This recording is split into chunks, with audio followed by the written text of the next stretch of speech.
preview of this book, we'll put your quotes on the back that just says troubled. Dan is worried and a little afraid. It stresses me out. Existentially shaken. Yeah. No, I think first, right, we need to settle something. Okay. Are we going with Apple? Oh, I know. I was thinking this. Yeah. I think we have to go with Apple because we were told by Germans that it's Apple. But it sounds wrong. And Appel, when you say Appel, it grants it a little bit more gravitas. Yeah. I mean, that's the problem. Like I was reading through this book, and it's like, oh, it's a service of French people. I'll just put like some fanciness into my pronunciation of it, just to, I guess add gravitas. I don't know to whom, myself or them or what. In your head. In my head, exactly. Yeah. What's even weirder, because isn't he Dutch, or am I crazy? He's German, right? He's German. Yeah, that's right. I guess it's a somewhat flexible, border. I don't know. Yeah, there's some stuff in this book about him that usually all you get is like he stole a boat and he was a pirate. Funny, but it was like he would like fully commandeered a military ship and like won the crew over. I was like, God damn, this guy's life is insane. I think they were mildly sympathetic to him, and then he mutinied and took their boat. And then I think he probably was a pirate. Yeah, hey, fair enough. But I don't know. This is the podcast. This is not an anti-pirate podcast. Yeah, exactly. Almost said this is a pro, but I'm not going to. Yeah, let's not go that far. Maybe some pirates we can be pro-pirates. Hey. We're pro-Dutch pirates. Let us know what your flag looks like, Mr. Apple. Yeah, it's just an apple. Yeah. All right. Well, communization, Dan. We're doing it again. Future of Revolution, Jasper Bernes, book people have been talking about. We got a copy or two and read it. And communization, it does it to me every time, Dad. It does the same thing to me every time where I'm like, wow. And then I get to the end and I'm like, what?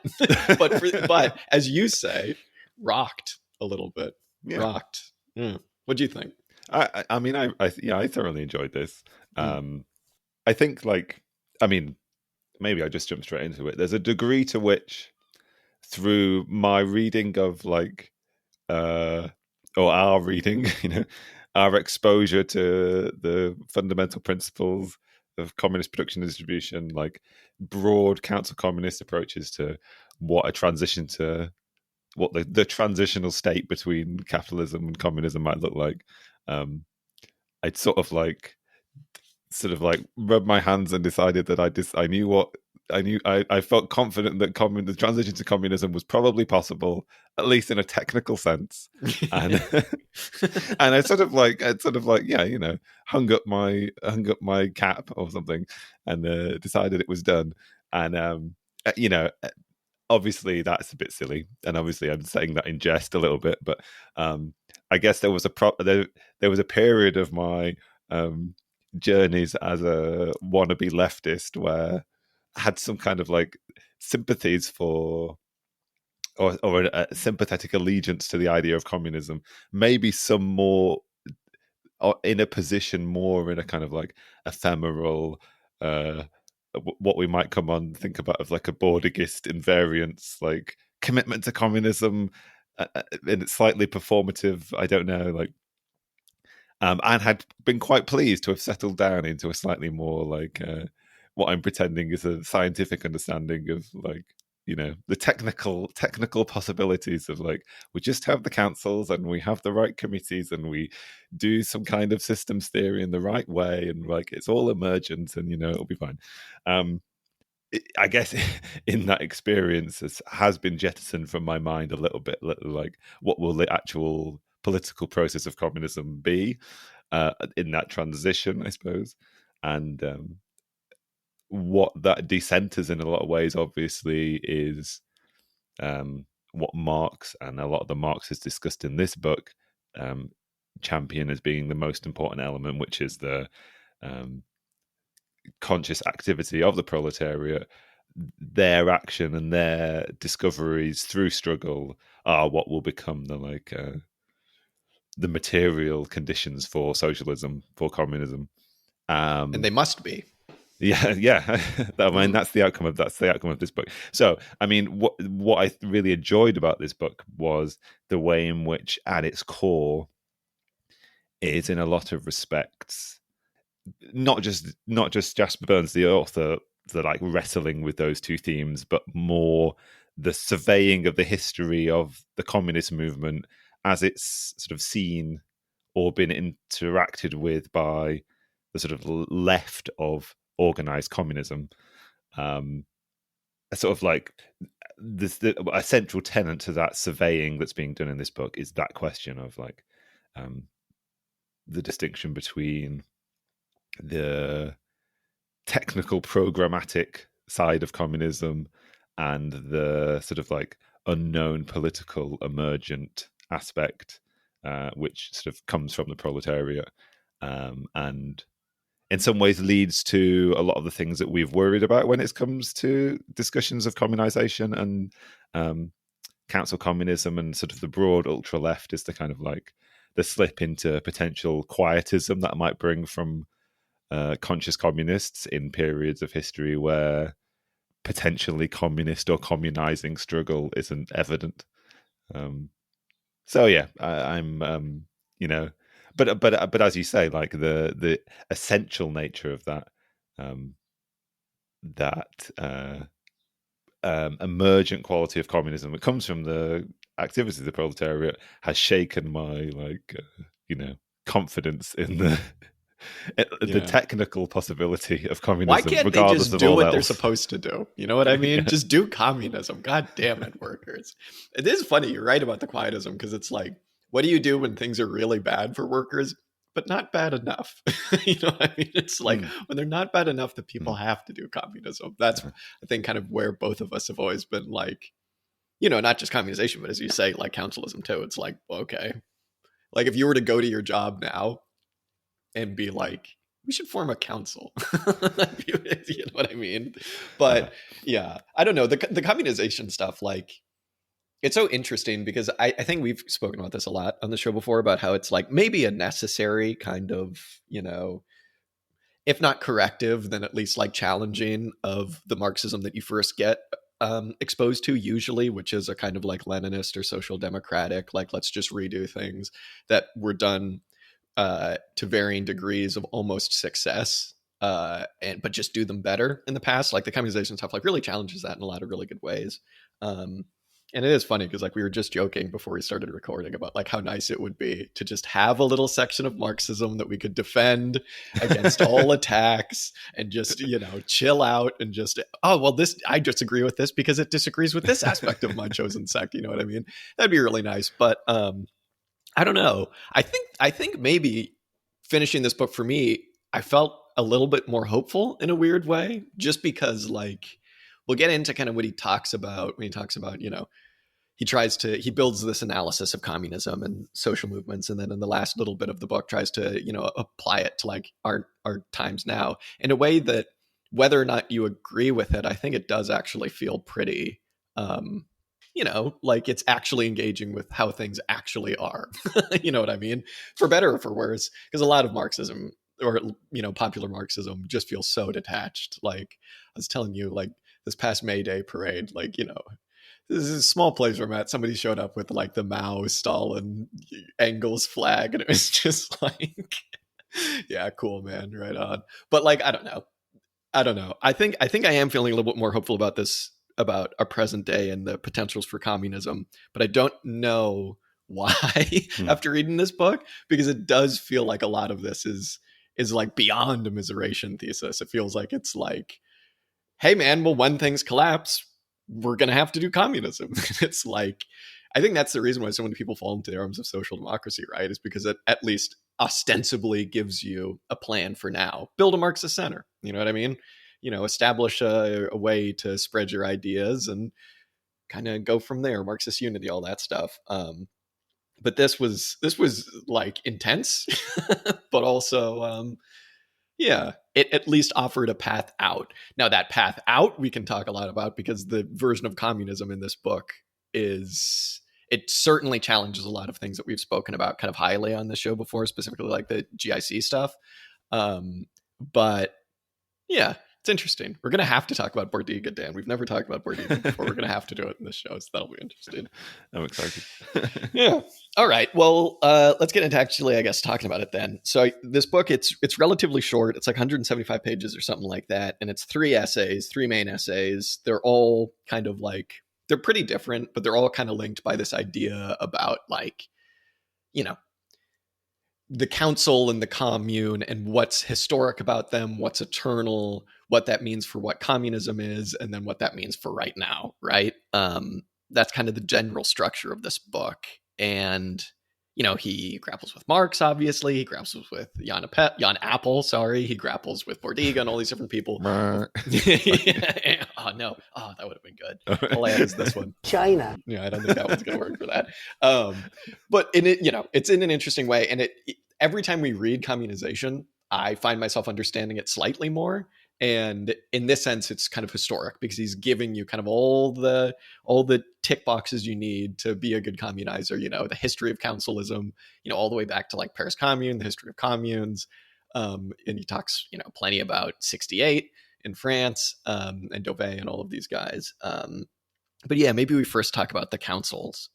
What do you make of the history of the councils that he kind of puts forward here? I thought it was really kind of like very helpful for the council as an idea. Yeah, it's very good. I mean, in some ways, when you were just what you were just saying, then it made me realize it's almost like his history is too clean. You know, it's like it's almost. I mean, in some ways, like there's probably a reading of what he's trying to say, because there's all this stuff about the council being from the future almost, or being like a piece of communism revealed of sort of like I don't know. Yeah, it's almost like that theme is like almost has some kind of teleological pull, you know, at least to the narrative of this. But I mean, broadly speaking, he starts with this really interesting idea that I think I've come across before, but like with the suggestion that traditional workers' movement had the tools that it had at its disposal were mostly 19th century tools from the very earliest phases of the organization of the working class and before. You know, they're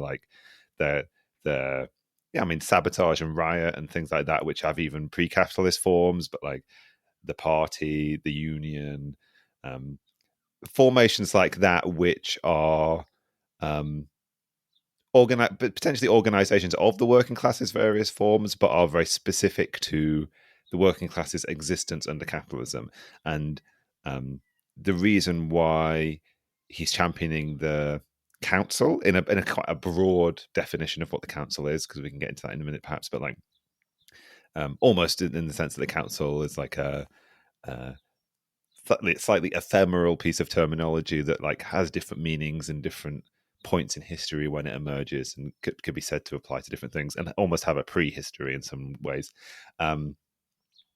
But the idea being that like the council in those various forms is the sort of first example of working class proletarian organization that is like of the proletariat, emergent from struggle, from the process of attempts at revolutionary change to society. So it's not linked to sort of like bourgeois prehistory of the workers' movement, but it's of the communist future in some ways. And I mean, I say that like the council has various mixed forms, because like the first example that he uses is the Paris Commune, which like in a lot of ways isn't analogous to later councils, but sets in place some of the trends for what people on the left of communism would start, of the communist movement would start to think of as being, I mean, including Marx, would start to think of as being the core tenets of what future communist revolution would look like. And what's really fun about this book is like it's almost like the working class and its organizations, and then also the sort of like key theoreticians of the communist movement, if we can keep those two things separate, like both sides of that equation are wrestling with the implications of this new emergent type of struggle, and in a lot of ways like failing to recognize its implications or failing to work out what what to do with it, what to think about it, what kind of piece it fulfills in our as yet limited understanding of what communism is. But all of that, it's like struggling, speaks to the like emergent nature of the material of this book, I guess. Yeah, and also I think you're right to bring that up, because also like I really appreciated how I really like how he treats Marx in this, because he doesn't Mhm. treat Marx as like the god who is always right. Because whenever you do that, you wind up usually misreading Marx, because you're just looking for something in there, right? There are some times where he just like openly disagrees with Marx in here, and it's like, oh, that's refreshing and nice and cool. But it was really interesting when he talks about like the commune and how, as you say, like how people were trying to understand it when it happened, which is always so great when you have a moment where like the actual history of communism, right, like actually overtakes the theoreticians of, the theory of communism. That's always just like, oh, maybe there is something to this. But when he was talking about how Marx's writings and the always quoted line about, at last the political form discovered to do communism with, or whatever. He was like, Marx is probably saying that because he's trying to like steal momentum back from the anarchists who were just like, this is anarchism. Look, if you're trying to get to communism, you just have to do anarchism. And Marx is like, no, actually, they're doing communism, which is really funny. And it's just a really great example of people trying to like, adapt their political project to the actual movement on the ground, which, I think Marx was right to do. And, so when Burns comes to that realization, maybe that's what Marx was trying to do. He kind of goes, well, what is it that was so impressive about this political form? Because in some ways you could just see it as, well, the emperor was captured, that government fell, the liberal government hadn't gotten its shit together, but things still needed to happen in Paris. So it was kind of just like a collapsed government of workers. But he's like, no, there actually is something going on here that, as you say, is like from the future. It's like this, this presages the coming of communism. And he comes to the realization that he thinks it's three things, right? And for the rest of this section, he goes through a history of different councils and communes or whatever. And it's like, well, why did they fail? And it's because they didn't do one or all or some of these three things, right? So the first thing that, you need to do to have a successful council/commune, which yeah, you touched on this a little bit. I was kind of like, is that term slippage going on there? Should we be trying to come up with like, maybe like there's a bit more of a difference between council and commune? I don't actually really know, but I'll just get through these things and maybe we talk about that. Where he says the first thing they absolutely have to do, which the Paris Commune succeeded in doing, was smashing the armed power of the state. A lot of people will take this as meaning a direct confrontation with the state. Obviously, that's not going to happen. Obviously, you're going to lose that. So it's more about breaking the bonds that the cops and the military and all these, National Guard have that keep them together. Obviously, back then it was a lot easier to do because you could just go to the Bastille or whatever and take all of their guns and just give them to people. You probably can't really do that now. That's not, particularly credible. It goes along with that, smash the armed power of the state. You need to also arm the people in some meaningful fashion so that this destroys the kind of coercive arm of the thing that keeps capitalism together, right? Second thing is that you need to, the council or whatever needs to move beyond its function as what it was set up to do, which was probably, in the Paris Commune's sense, just keep things ticking over, probably. In Paris, in various councils, it's probably just to keep the mass strike going. He says basically every single council and commune has failed to do this in history. And then the third thing is like, you need to do communism, which is very funny. It's like, that's so classic communizers to just be like, and then they do communism. It's like, okay, great, that kicks ass. But yeah, I mean, maybe we touch on a few of those things. I don't know if you have any thoughts about like, is that term slippage, council and commune? Are they presaging the same thing? Is there anything kind of worth keeping those two things separate? I don't know. I mean, I think in the context of this book, perhaps not, in the sense that really what is actually being spoken about is, I think, at the basic level, is just the idea that true communist practice is centering the proletariat through their struggle, the sort of like the necessary material for the production of communist social relations and the organization of the reproduction of communism will come about. My presumption is that's the reason for sort of like tying all these pieces of terminology together, because as you implied then, right, like in all of these instances, what's broadly being defined as the council has failed in a lot of respects. Like it, like the because like to those three conditions, like I think Burns adds another one, which is that like it actually needs to be the activity of self-conscious organization of the working class of themselves, like for themselves, kind of thing. Like it has to just be the proletariat. And in the conditions of the Paris Commune, it wasn't even just that. Or at least in the sense that they weren't organizing at the point of production. They weren't organizing um, as workers, as producers. I mean, there's an interesting circularity to that, because by the end of this book, we get back to the point where like that question is raised again, like, and maybe it hangs over the whole book. Like, is it just the case that you have to organize at the point of production, workers as workers? Well, no, there are lots of conditions where you want to like engage unemployed people, or people who are like, as Mike McNair would have said, that would say, like dependent on the wage fund but not actually workers, kind of thing. So there's lots of like caveats and conditions to add, I suppose. Eccentricity, Yeah. the new word, a new French, no, well, not French, but a new kind of ultra left word. Yeah, I mean, yeah, most of the words are French, and Yeah, I think you're right though, to add on to that. The it has to be the, work of the working class, because I think this gives a lot of credence to what Marx was saying, and obviously this is what Burns is saying too, about the political form of the commune. Everybody, I think, most serious communists, I think, kind of recognize this, whether maybe not in practice, but definitely in like rhetoric, in that whatever this political form is that will get you there, it needs to be radically democratic. You need to have, obviously all workers can't make all decisions, so you have to give people mandates to do specific things, and those people need to be recallable. No such thing as term, like, it's just the de-bourgeoisification of any kind of like government, right? It's like, well, if we decide we don't like what this person's doing, we can change it, and obviously everybody's elected, you know what I mean, and mandates and all of that. And so that's just like the political way that you tie um, this project together, right? It's what keeps its radical content of this movement, this kind of radical democratic form. It's what keeps the communist revolution communist, because it's being done by the working class, right? Like, it seems obvious, but I think most communist political projects probably don't pass this test, right? For better or for worse. And yeah, it's always good to see somebody who's like actually about giving people power be like, well, here's why you need to do that, because nothing's going to work if you don't. You know what I mean?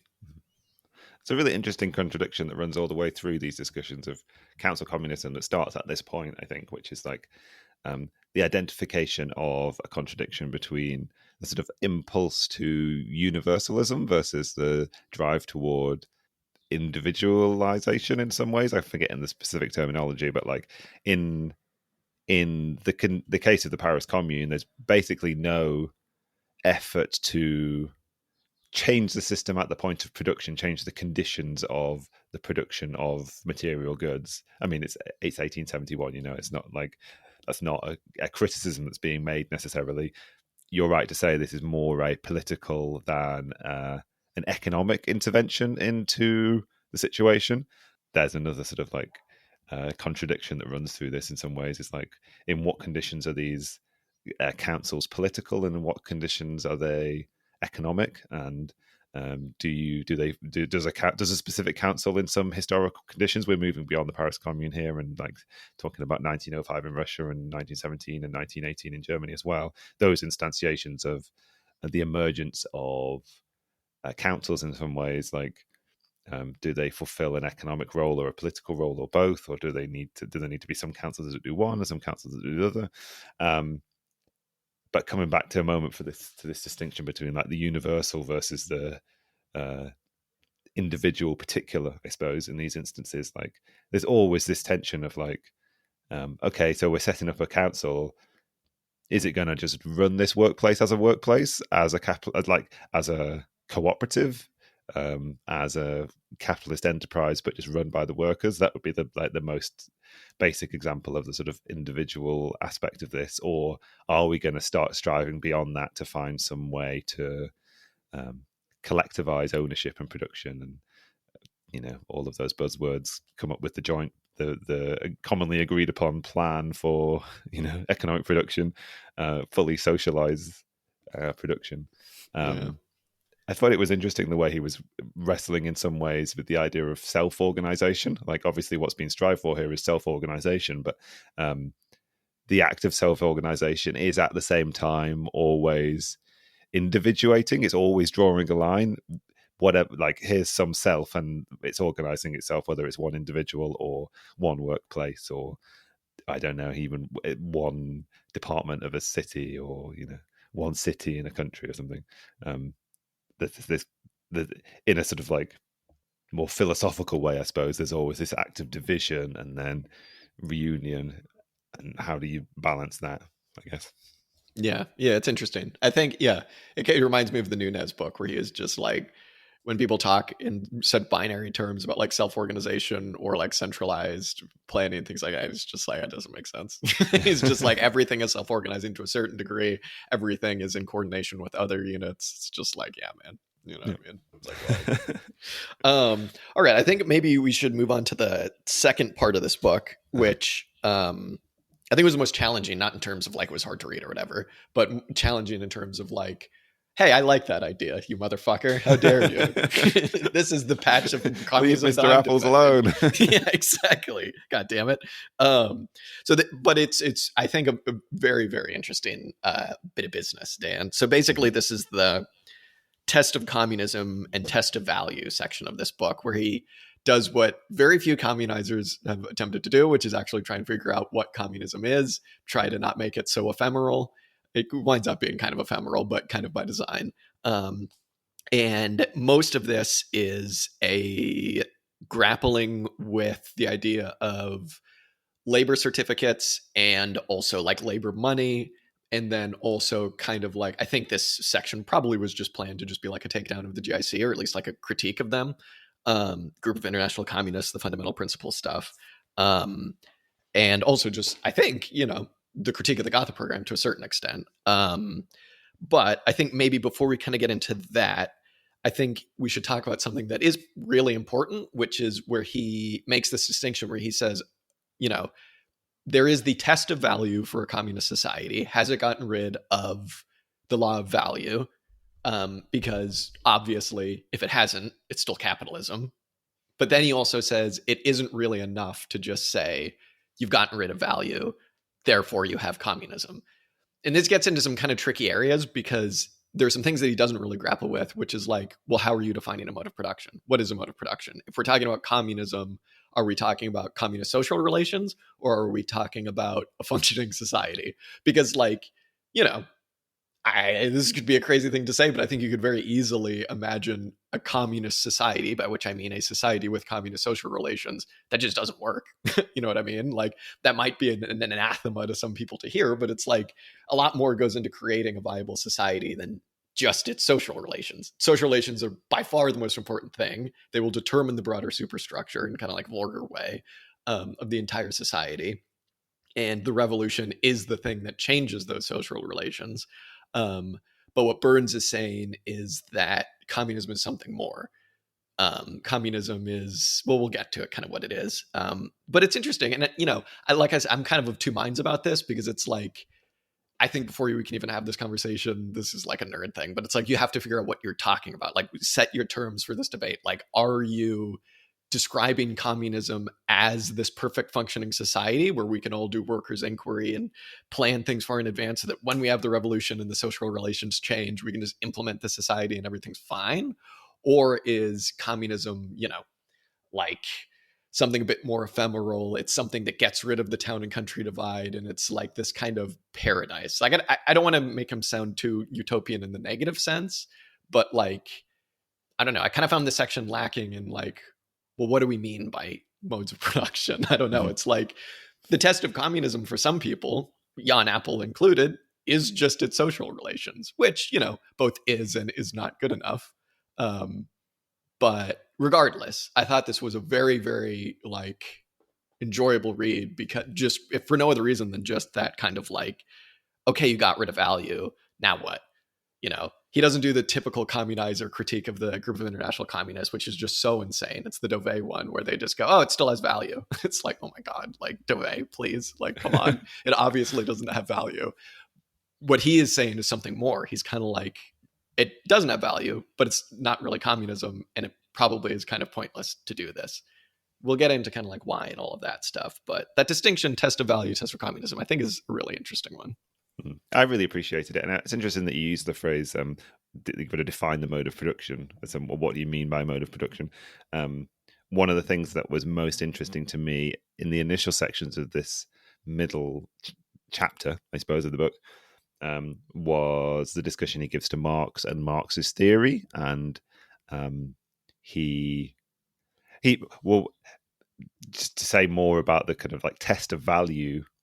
One of the interesting fundamental things he is saying, and something which I think you can say I don't know whether he learns it or inherits it from Jan Appel, but like it's something that he realizes through his study of Marx, is that like this is a common refrain that like Marx doesn't offer the recipes for the cookshops of the future. He writes books about capitalism. He doesn't write books with the title communism or whatever kind of thing.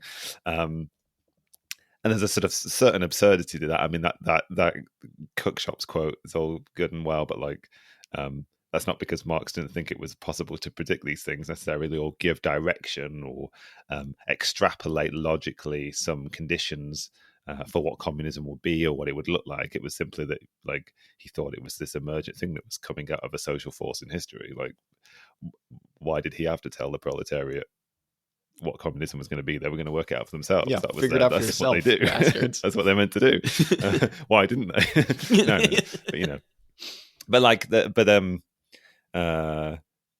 what I think Bernes is taking from Apple is this idea that inherent in certain sections of what Marx has written, and obviously it's all the stuff that's quoted in the Fundamental Principles and that we've talked about in the past, those quotes from Capital, the stuff in the Grundrisse, the stuff that Engels wrote in like Anti-Düring and stuff, which is very much like we can do, and this is the reason why I was commenting on your talking about modes of production, because Jasper Bernes says something that interesting when he's talking about Marx's critique of capitalism, is that there's an extent to which in Capital, and you sort of see this in the Rubin's book as well. Rubin like learns a similar mode of analysis from Marx when Marx is talking about commodity fetishism, is that like we're not this Marx isn't necessarily talking in historical terms about specific modes of production.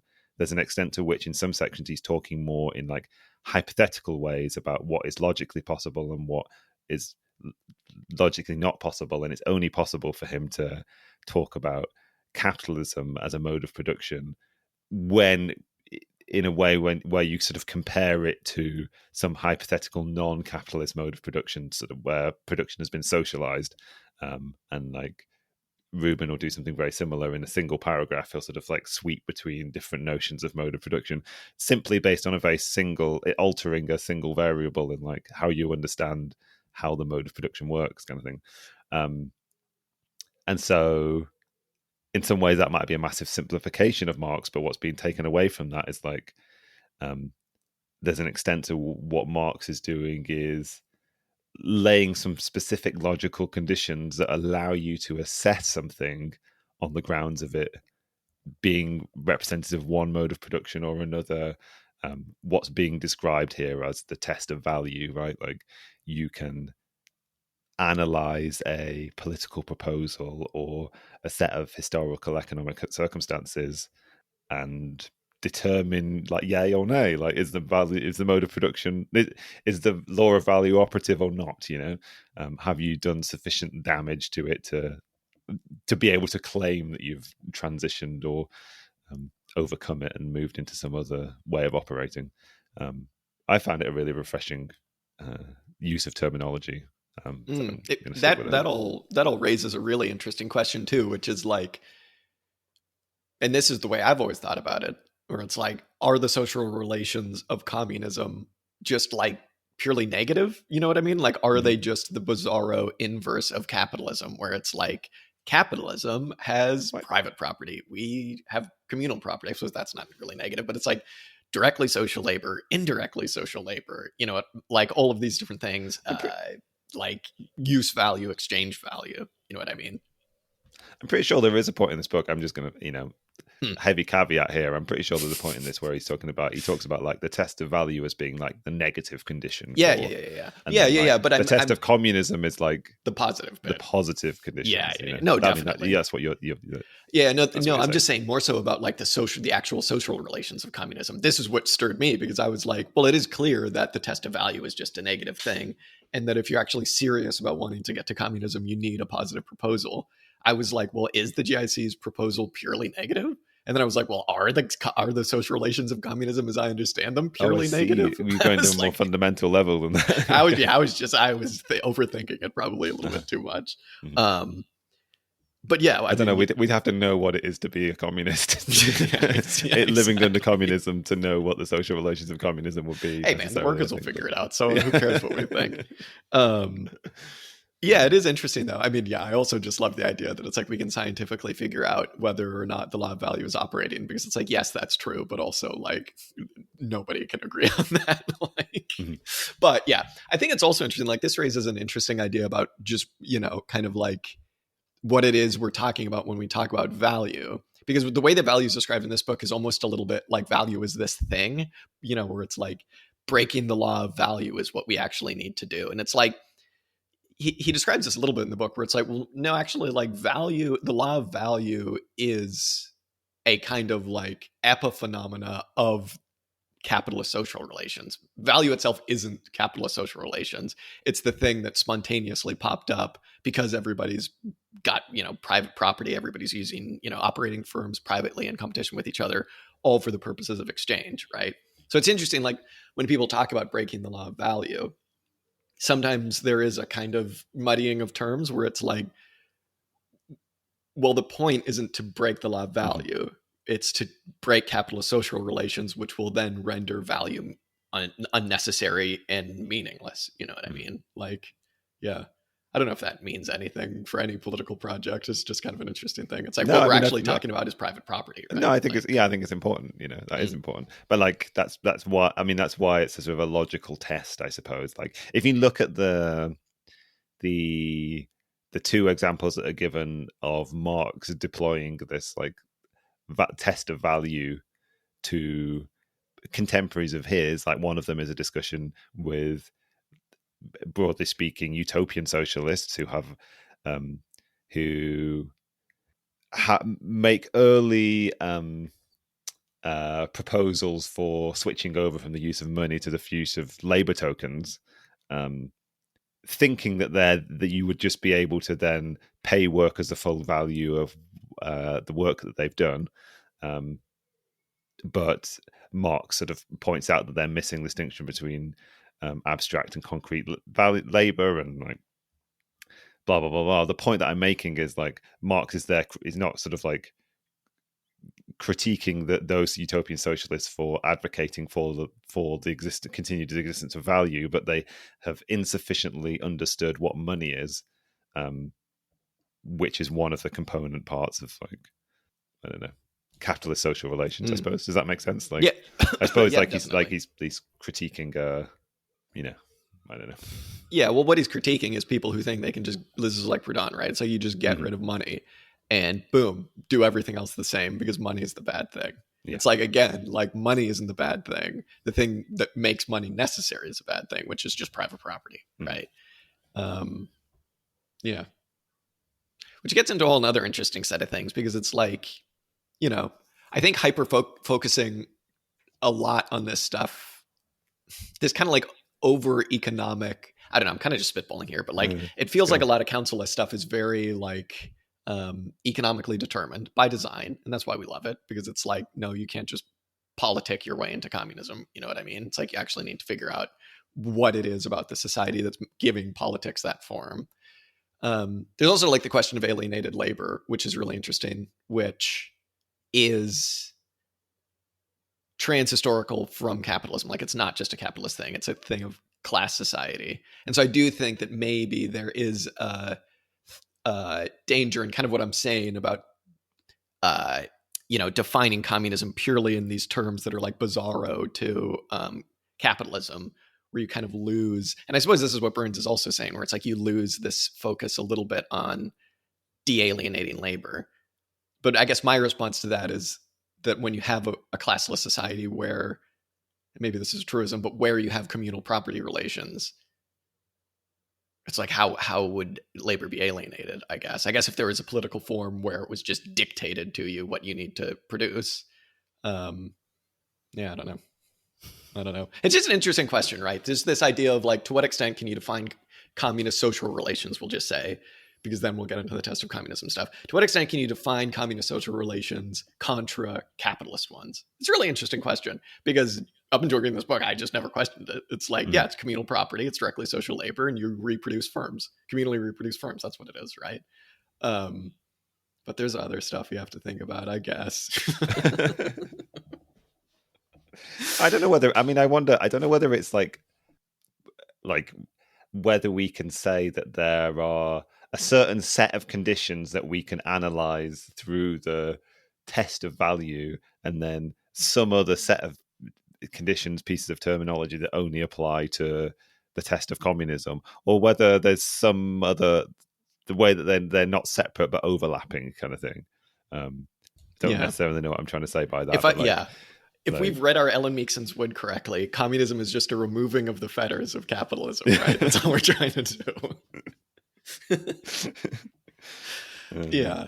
Well, okay, maybe let's use that as a jumping off point to actually talk about this idea of the test of communism. He makes this point where he thinks that the group of international communists believe they have communism because they've passed the test of value, which he's like, they have. But in his opinion, he's like, they have not passed the test of communism. And then he says that Bordiga has all of these criticisms about value isn't enough. And because the group of international communism doesn't pass what he calls the test of communism, then there's also clearly value that still, which is like, that still exists in this group of international communist plan, which is the most roundabout logical way of like trying to critique them. It's so funny.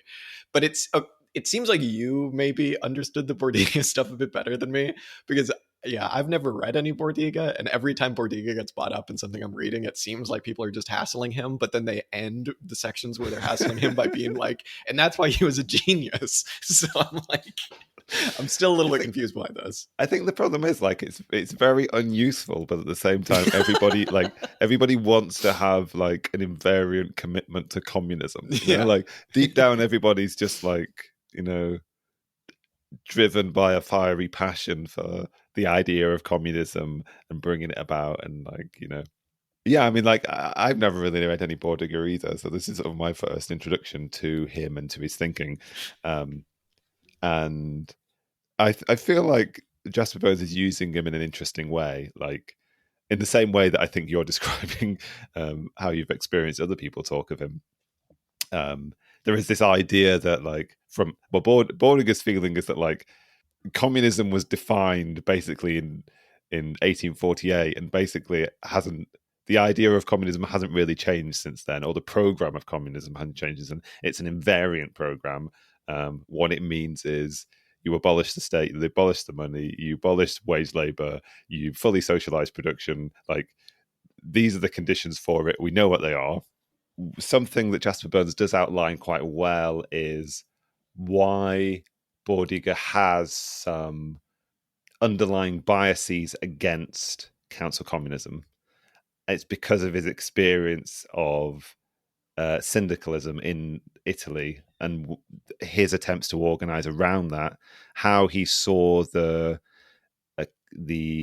workers' councils that came about in the early 20s in Italy as being a failure, of failing because they had an insufficient commitment to bringing about communism, I suppose. They were too heavily, basically because they were too heavily associated with syndicalism, which was too heavily associated with the old workers' movement, with the already existing trade unions. That tie to trade unions and parties, which is being criticized in this book, which is criticized by communizers as being an example of the working class organizing themselves as the class that exists under capitalism, and not sort of self-abolishing in the process of bringing about communism. So Bordiga, I think, in Jasper Bernes' explanation, is always going to have this negative reaction to councilism. There is an interesting question from Bordiger, but also as it relates to Appel, which is like, what is the role of the Communist Party? What does the idea of the Communist Party mean? Like, Bordiger's very heavily committed to the Communist Party, but there is some ambiguity as to like what exactly that means. It's worth remembering, as just said, Appel, and like it's worth remembering that Jan Appel has a sort of quite a concrete understanding of what he thinks the party will be, but like worth pointing out that like he does have a commitment to the idea of the party continuing to exist under socialist organizing in tandem with the new emergent form of the council.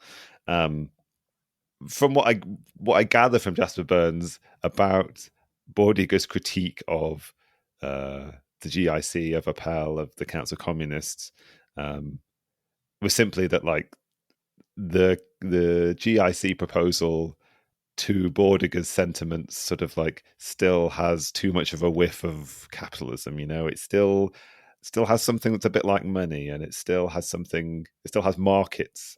This is what Dauvet has like adopted whole cloth seemingly from Bordiger. This is the nature of his critique. It's like it hasn't overcome the law of value because you still have like market relations kind of thing. That's what I'm understanding anyway to be the sort of crux of Bordiger and Dauvet's critique. I sort of like Jasper Bernes' use of this, which is simply to say that like I mean, you always need that sort of like that sort of communist lone star, you know, or that sort of like the compass that always points to communism. A certain invariant element maybe, you know, needs to be kept around, you know. I don't know. Yeah, it's interesting. I definitely took from it. It's like Bordiga has this whole thing about town and country, you know, and about communism as, whereas like the communism of communizers seems to be like it's a state of mind. It's like a form of existing. You know what I mean? Whereas Bordiga was a little bit more like, well, communism, sure, it's property relations, but it's all of these other things as well that come from communism. And then he turns around and then defines those things as communism. So it's like getting rid of the divide between town and country, I suppose, like producing with a common plan, all of that stuff. And it, you know, it's an interesting idea because like, you know, if there is an issue with a group of international communist stuff, it's that it's exactly that. It's the fundamental principles of communist production and distribution and literally nothing else. Like there are points in that book where they kind of try and be like, hey, this all be run by like a bunch of councils, you know what I'm saying? And it's just like, wow, cool, all right. But, you know, Burns, I think, is a bit more adult to be like, there's so much more that goes into creating a viable society. Whether or not that is what Burns is saying, he's correct in making me think that, if that makes sense. Because what he's saying is he is taking this definition of communism as more than just its social relations. He is like very serious about creating a viable society. And he turns around and says, you know, all of the things that you need to create that viable society that will, you know, make it this self-reflexive, self-perpetuating society, those are also communism.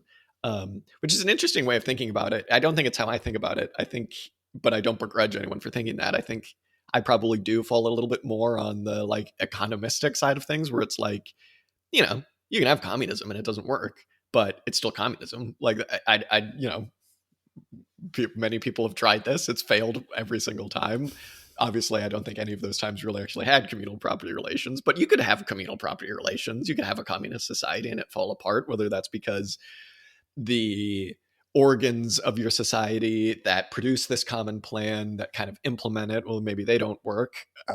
You know, maybe you find it very hard to councilize agriculture. As Burns is saying, it would be something that would be very difficult to do. I think there are a million things that could go wrong with it. And I think that Burns is right to maybe in the here and now, if you're trying to put together a political project, you should be doing workers' inquiry. You should be trying to figure these things out so that when the revolution happens and when property relations change, the kind of like,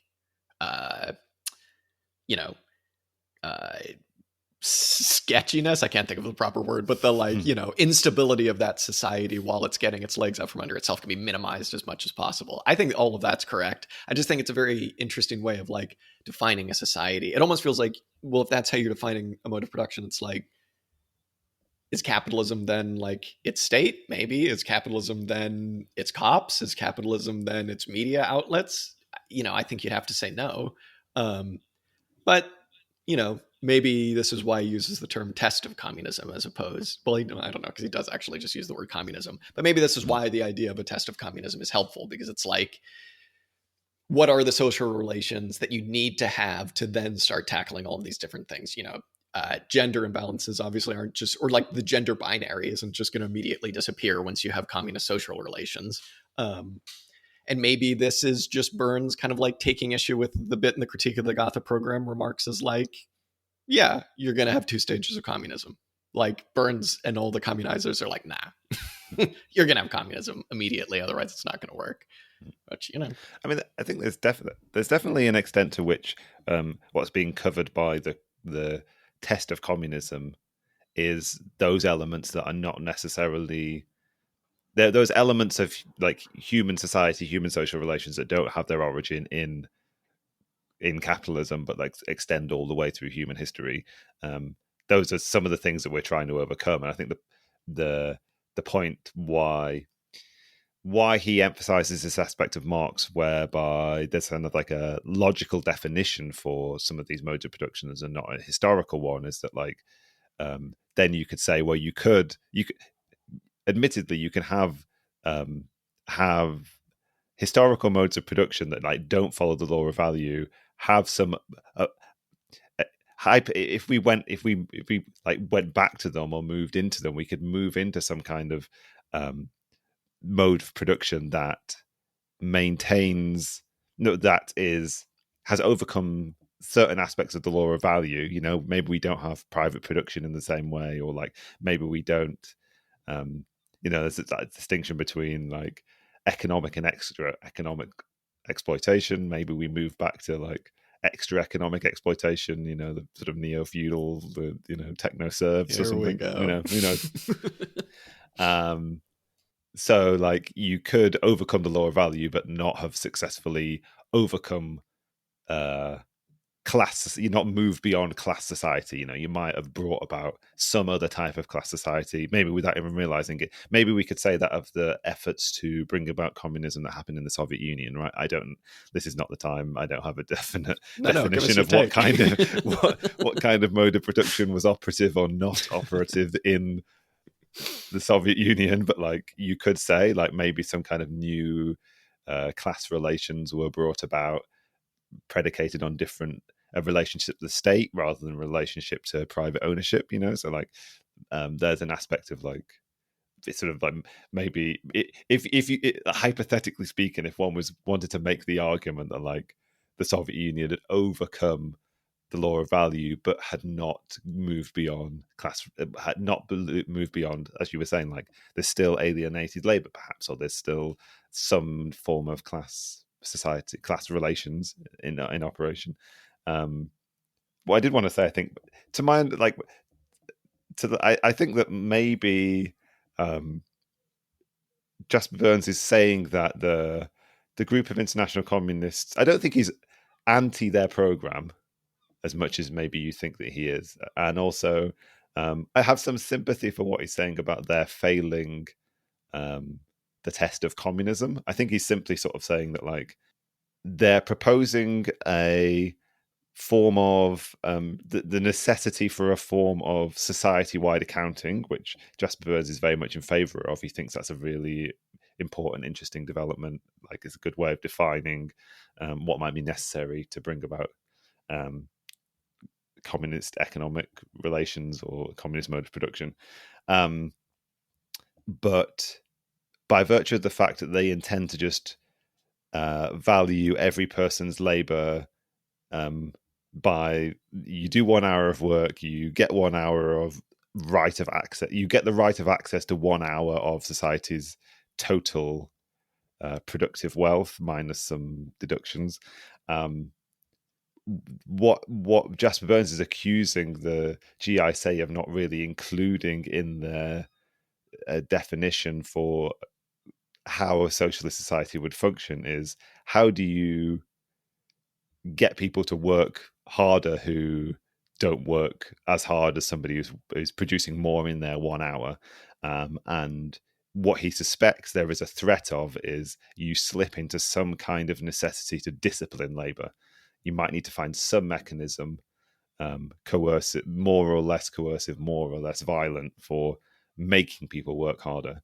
Um, and he thinks there's a possibility, as you've said several times, like what that might be an example of is them successfully moving to socialism, but then regressing some ways back toward capitalism or back towards something else. Um, if you give up on that parity between all hours of work done being the same, maybe you're going to let back in through the back door some form of socially necessary labor time, which then allows in some forms of value again. So, like, I think he's just like, is there the danger that they won't have fully implemented communism? They've not fully like freed every person to be fully autonomous. They've not removed alienated labor. There's the danger of these things slipping back in. Um, he does seem to make the case that if it were possible for, you have your revolution and a huge, like a good section of productivity of society automatically were to pass over to being something which was um, fully available at the point of need, regardless of how much work is being done, kind of thing. And only a small section of society was still run under the conditions of labor tokens, um,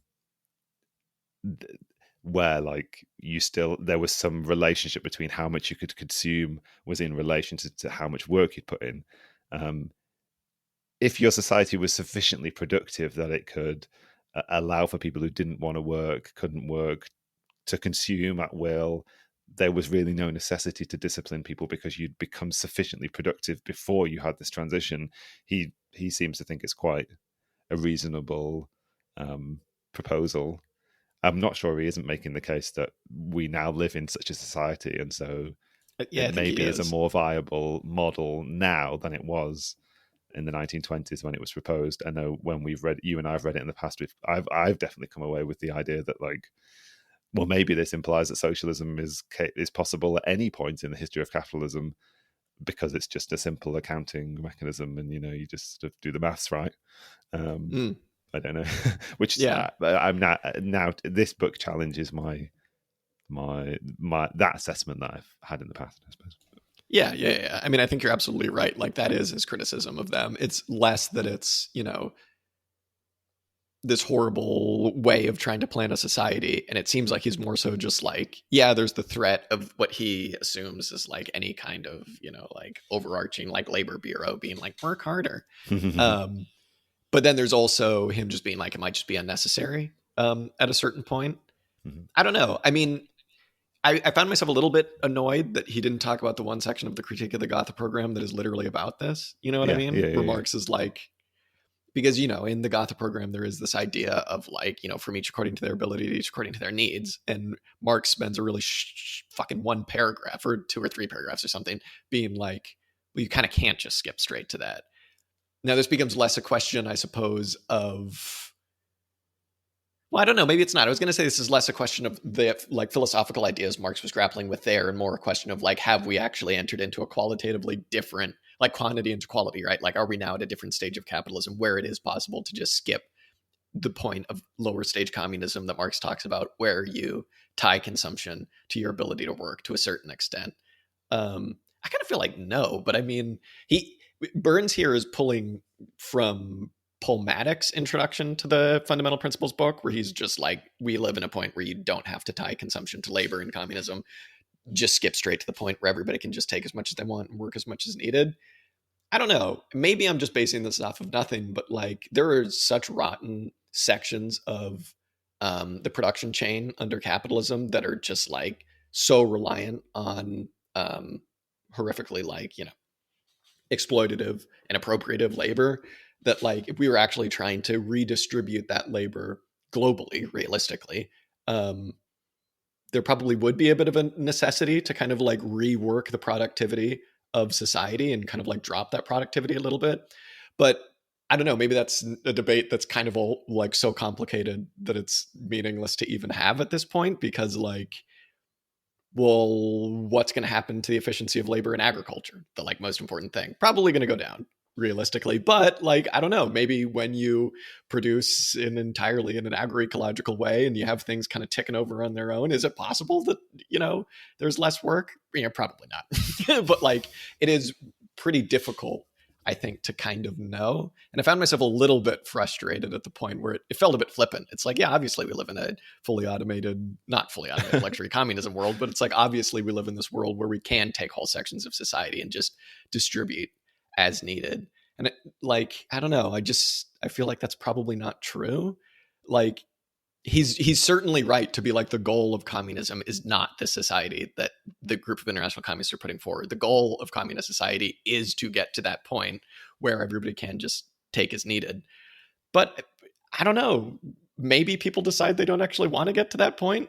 Maybe it would make sense in this future society's eyes to actually have consumption tied to labor in some sectors still, and you kind of never get to that point.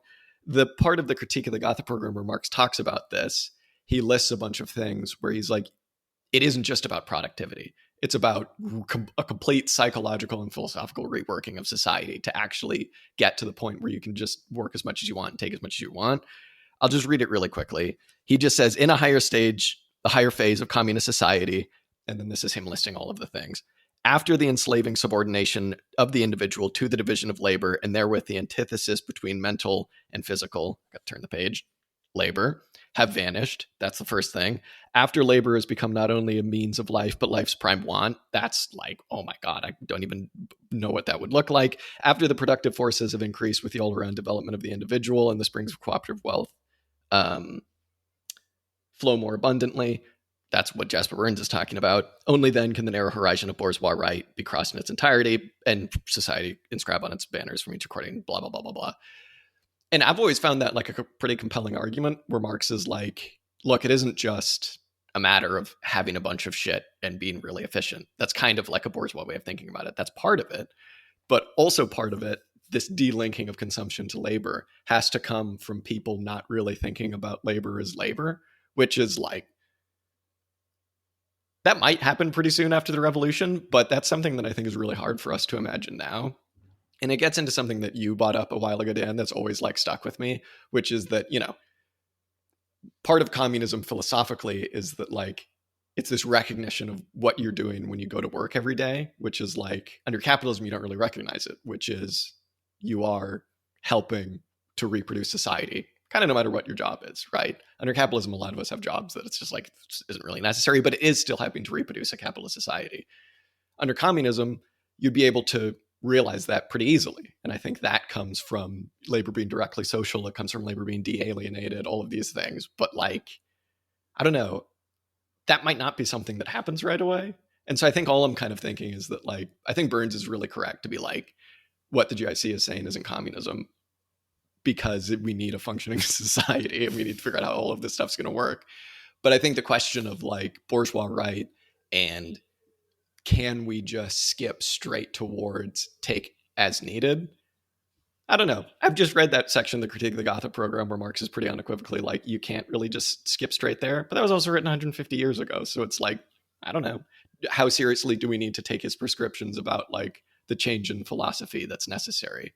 Because, I'll probably still need some motivation, even in a communist society, to get up and go to work. You know what I'm saying? But as long as that's under democratic control, is that problematic? I don't know. I'm not really trying to say I have an answer, but it's just like, I think that there are some things that Bernes didn't really grapple with in this. Whatever. I mean, there's an extent to which, to me, where it just seems to be a question of like, how sufficiently communist is your citizenry? Like, and it's like, it's interesting because like if there was a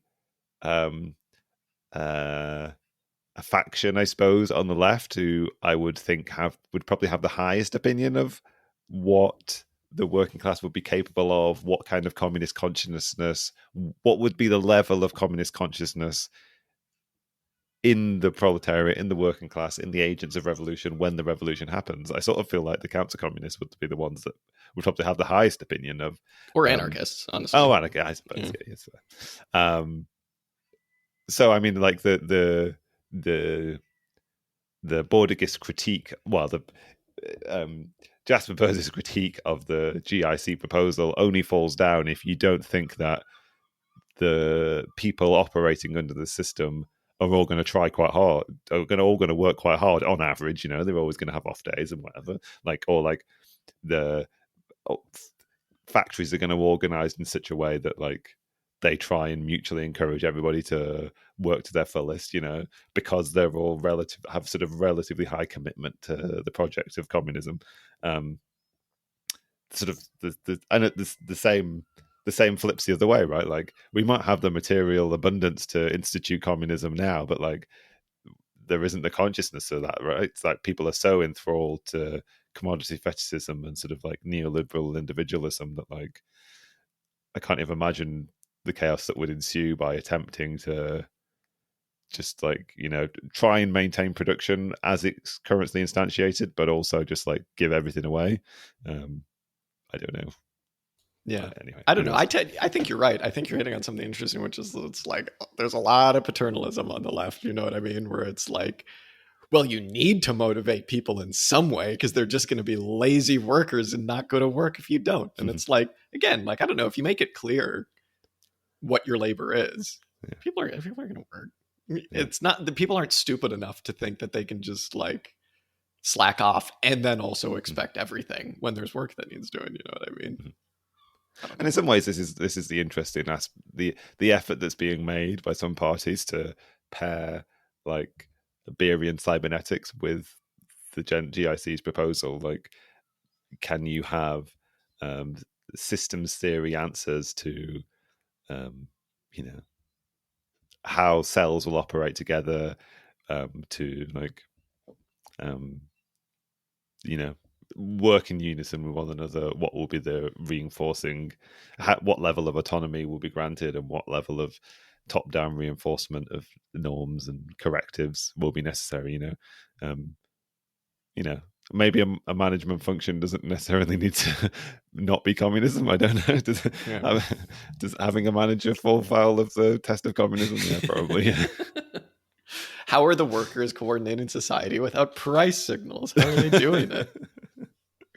All right. I mean, the other thing that jumped to mind quite a lot is like, you know, this idea of like we live in this technological age where we have the productive capacity to just bring back communism now doesn't correlate very well with all of the examples of revolution that he paints at the end of the book, most of which seem to depend on some very serious degree of crisis, like being the precipitative like thing, you know, that brings about the revolution. Yeah, that was going to be my next question. Sorry, I think what I'll say segue into the last little bit. No, I mean, what I was going to say there was just that I think that this is like a really important conversation. And if anything, I think Burns maybe doesn't give it enough shrift. You know what I mean? It's like the question of, can you skip straight to communism or not? High stage communism or not? Because it's all communism. It's just like, to what extent do you need to include that bourgeois right? But it's also, I don't know, the bourgeois right thing. It's like, just, okay, make food in cafeterias free for everybody and give everybody a place to stay. You know what I'm saying? And then just tack that on to the working hour. I don't know. Maybe that won't work. But I think the Bordicus like invariance is just bonkers. And I find myself being drawn to some kind of invariance. I don't know what it would be, but Bidenism. That's my invariance. I don't know about what. Yeah. All right. The last thing is the last chapter where he kind of tries to tie all of this together. Spent a good amount of time talking about May 1968, and then tie all of this together to now. And how does this analysis, why does it mean anything? Why is it important, right? Like, what can this tell us about actually getting to communism? And he comes up with this, I think, much more like fully realized political program, if you can call it that, than we've seen in a lot of communization stuff. And it was very reminiscent of the essay that we read in Endnotes, whatever Endnotes that was, about revolutionary actions or something like that. I forget. Motives. Passion. Revolutionary passion. Revolutionary motives, yeah. He gives yeah, it's just, I don't know. He tries to understand these sporadic movements, whether it's the George Floyd uprising, whether it's, different climate things, anti-war groupings, all of these different struggles that we're seeing now, like where it's clear that there's some kind of emancipatory content in all of them, but how to harness that energy towards a classless society has so far eluded the entirety of the left. And he comes up with some pretty interesting answers. It gets into this idea of, the glimpses into the future that we see with the councils and the communes. He's like, you see that in people burning down the police precinct in Minnesota or whatever. And this is the bit that left me feeling very hopeful, because he's like, all of these things, whether, he relies heavily on this example of the George Floyd uprising when a couple of police precincts were burned down and everybody was like, wow, that's fucking cool. Where he kind of tries to be like, this is the early stages of some kind of broader movement because it's people seeing glimpses of the future, and abolition is on people's minds. There's not really a positive program at the moment, which is clear by the fact that calls for the abolition of the police failed, because there's no kind of like, well, you need the police under capitalism, so if you really want to abolish police, you need to get to communism kind of question. But is interesting. This is the main question, is like, to what extent are these movements presaging communism? To what extent are they just people really angry? I think either way, they're still important, obviously, right? But it's like, if you, yeah, I don't know, you burn down a police precinct because the police suck, not because you want to see like, or I don't know, maybe, I mean, that's a question. Maybe it is because you want to see no police. But, riots to me have always just kind of seemed like a very visceral, something that maybe doesn't have this communist future, something that is just pure anger, pure kind of, yeah, I don't know. I don't really know what I'm saying, but it's like, what's the question? Is it a future thing, or is it just people being incredibly angry? You know what I mean? Yeah, there's a degree to which he's grasping quite hard to find something to latch onto, perhaps. I mean, you could be charitable and say that here is like just the movement of the proletariat, the same as we saw in Paris in 1871, or May 68, or any other point in history where there is novelty happening. There is the movement of people. There's political maybe not revolutionary, but these insurrectionary motives. Like all of these previous instantiations of the emergence of the council form, like had something lacking. Right, they weren't organizing workers as workers. They didn't thoroughly arm the people in opposition to the state.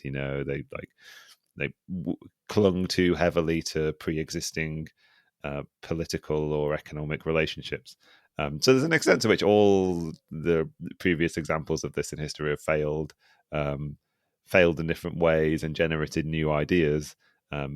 You could hope that the presently in history we're just sort of like failing upwards in new ways and generating new things, and there's positive content in it all.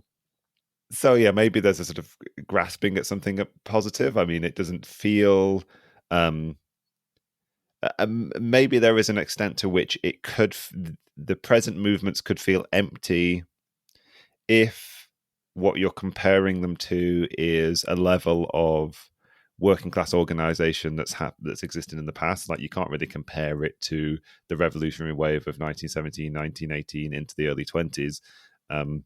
But one of the conditions of that was workers organized in trade unions, in parties, as well as realizing the folly of some of those organizations and starting to find new ways of organizing outside of those in new parties or in councils and communes and other forms. But I guess if you pair with what he's saying here, a sort of an analysis of, which is also offered in this book, of like the nature of the proletariat changing, the requirement to not necessarily see the proletariat as being in the workplace, but we have to recognize them as being in the sort of like body of the unemployed, or finding new places for a revolutionary agent to exist in society. I don't know what I'm saying.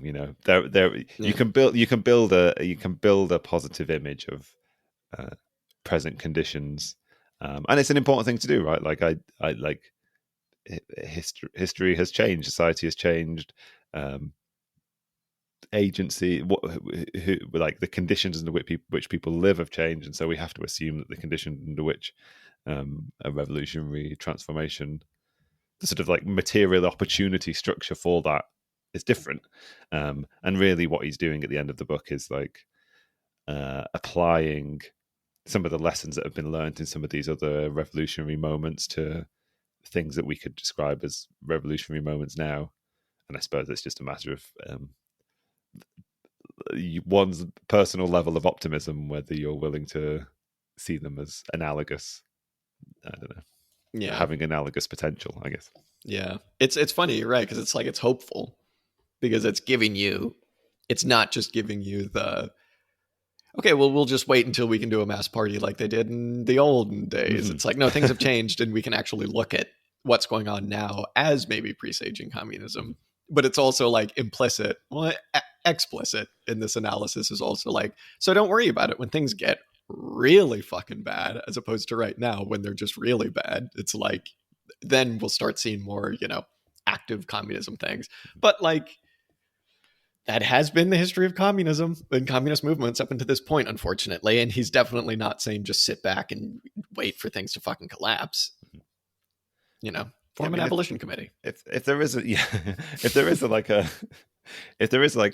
if there's an arc to this book that we haven't necessarily touched on, or an arc to this history, I suppose, is what he's championing is that section of the conscious communist movement which has moved beyond the kind of like paternalistic, vanguardist conception of how communists are organized that is associated with like Kautsky and Lenin, and the sort of like party form, and moved more the course of this history as a movement toward a recognition on the left that like what we should be championing is those things which are emergent from the proletariat themselves. One of the things that was developed in the post-war sort of like left milieu, and something which was championed by a lot of the groups around 68 that Jasper Bernes is interested in, is this idea of like the workers' inquiry and this relationship to the organized socialist and communist movement having a relationship to the working class, which is very much engaged in like in a level of analysis of what forms popular resistance and insurrection and revolution are taking, and how to offer a sort of like positive critique of them to sort of guide them in a different direction, but always looking for having the place that you start your analysis being what is coming out of these struggles and these movements, and that is one of the ways he sort of like grounds his analysis of present struggles, I guess. Yeah. If you take seriously the idea of it's the real movement, it's like, well, that movement looks different now. You know what I mean? It's people kind of grasping at straws, but I feel like you started out optimistic and now you don't sound so sure. Maybe the optimism is just being able to look at these stochastically violent fucking, events that we see and look at them with anything other than just a like, oh fuck, it's all bad. But maybe that's the mass party guy in me that I need to deal with. One thing that I will say, and this ties into a lot of his like modern day political organizing stuff that I think he really hits the nail on the head about, is like this idea of autonomy, where he's like the point of organizing for communism is not autonomy, and he kind of critiques, like to a certain extent, some veins of councilism for this. Mainly he critiques like syndicalism and anarchism kind of for this, where it's like you don't really see a difference between the union under capitalism and a union as the tool to kind of like fight back against capitalism.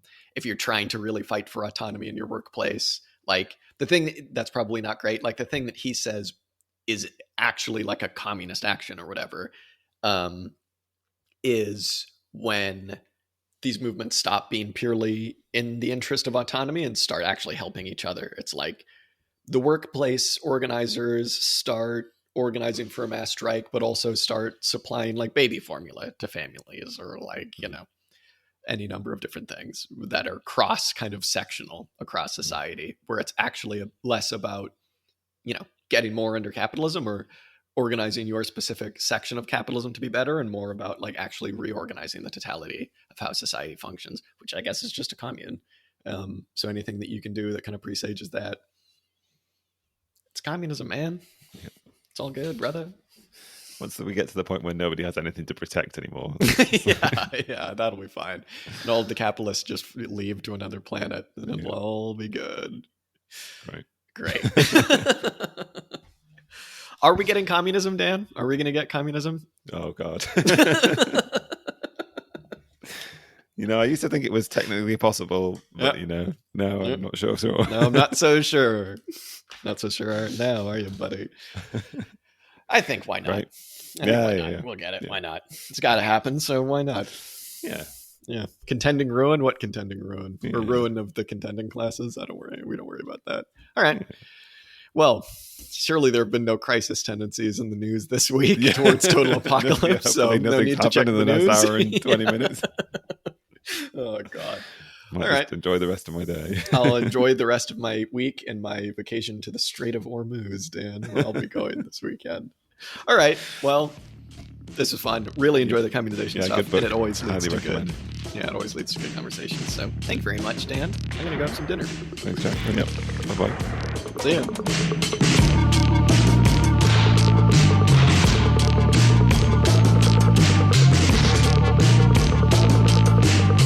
Hey, everybody. Jack here. Thank you so much for listening to this week's episode. The song that you heard on this episode is Music to Kill Bad People To by King Gizzard and the Lizard Wizard. You can go ahead and check this song out much more on their Bandcamp at kinggizzard.bandcamp.com. If you want to go ahead and get in touch with us, chat shit, tell us that we're wrong, whatever you want to do, you can go ahead and do that at auxiliarystatements@gmail.com. You can just send us a message there. Or you can get in touch with us on Twitter, on Discord, on Instagram. You're a smart person. You can find these places. We got a YouTube. We post stuff there as well. Sometimes we stream. Thank you so much for listening. Till next time.